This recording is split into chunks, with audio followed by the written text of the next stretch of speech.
Pokemon Ultra Sun and Ultra Moon are a little under 3 months away at this point, and in what seems to be the trend for this game, Game Freak has been very quiet on the news front, which has been pretty much the polar opposite of the original Sun and Moon games. This of course has led to many people speculating wildly on what possible things could be coming, so if they can do it, why can't I? Really though, what I would like to focus on for today's video is basically giving my thoughts on what I haven't really seen talked about a whole lot, and that of course is the Ultra in Pokemon Ultra Sun and Ultra Moon. For whatever reason, in all of the discussions I've heard on this game, it is always glossed over. Unless you've somehow been living under a rock, I'm sure that you know the title Pokemon of Ultra Sun and Ultra Moon are what people assume to be a fusion between Necrozma and either Solgaleo or Lunala, depending on which version you get. And all three of these Pokemon have ties to Ultra Space. A lot of people seem to be very confused, especially around Necrozma. The Pokedex entry for Sun specifically states that it is reminiscent of an Ultra Beast, and that it appears to have come from another world in ancient times. But one thing that throws off a fair amount of people is that Necrozma's ability is not Beast Boost, but is rather Prism Armor. But the Beast Boost ability, from my understanding, is actually sort of,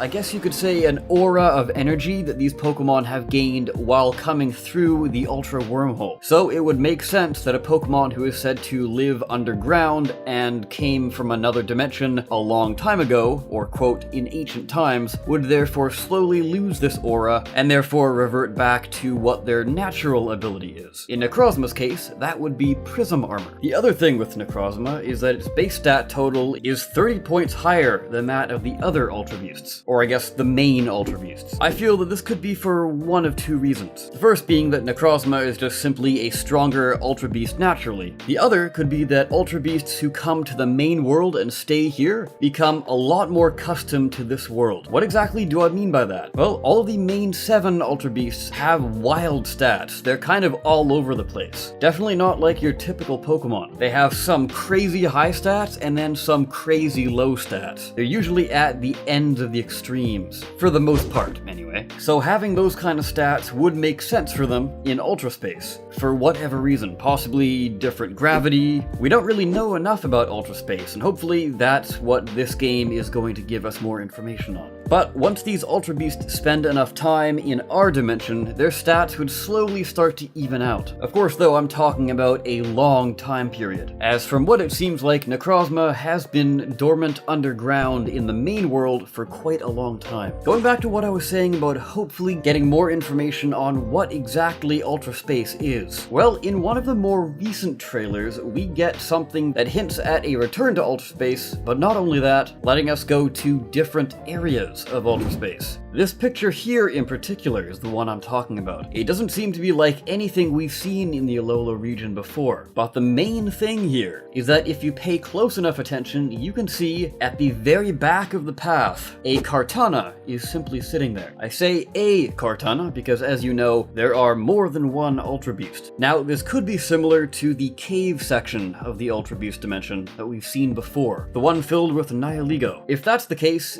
admittedly, it would be a little bit disappointing. I'm really hoping we actually get to explore Ultra Space. And the dark portal that we see on the new map, specifically for Ultra Sun and Ultra Moon, is very promising. Though I am slightly concerned because this does seem to be more of a shadowy, swirly vortex, rather than the, I guess we can call it wireframe portals that we've previously seen. Perhaps this is just what a larger version of the portal looks like, however. So maybe once we get to that area, we can then go into Ultra Space and continue our adventure there, essentially making it a 5th island. If this was to the scale of a 5th island, it would need a few things. The first of which would be more Ultra Beasts and or pre-evolutions to the existing Ultra Beasts. I'm not too convinced this will actually happen though. However, we do kind of have a similar precedent for adding new Pokemon that didn't exist previously, and that would be in Generation Generation 6 with Omega Ruby and Alpha Sapphire. We got ourselves some brand new Mega Evolutions that were not in the previous game. Some people classify them as new Pokemon, while others just classify them as an addition to an existing Pokemon. I kind of see them somewhere in the middle, where they are a completely new model and they have completely new stats, sometimes even new typing and new abilities, but obviously they are indeed based off of an existing Pokemon. Admittedly though, straight up adding new Pokemon and not additions to old Pokemon or regional variants does kind of seem very strange, but it's certainly something I would like to see, especially if it means we get more endgame content or even just main game content. The other option though, as far as how the Ultra Beasts play into the game, could be kind of a boring one, and that is what I was talking about earlier, where the screenshot I was showing you possibly could just be like Nihiligo's cave, where you would go into the portal, get teleported to one end of the cave, and walk more or less in a straight line to the end of the path, fight the Ultra Beast, possibly catch the Ultra Beast, walk back the same path you came, and leave the portal. If that's the case, while it is kind of cool that you can get Ultra Beast while going through your main journey, it is a little bit disappointing, as I'm sure a lot of people expect Ultra Sun and Moon to give us a lot more information on Ultra Space, presumably letting us travel there and explore a whole lot more. But hey, those are just my thoughts. Figured I'd kind of get them out there to gauge what everyone else thinks of them. That of course would be your cue to type down in the comment section your thoughts on everything discussed here. But anyways guys, I of course have been the Awesome Soul. I thank you so much for watching. I'll see you next time.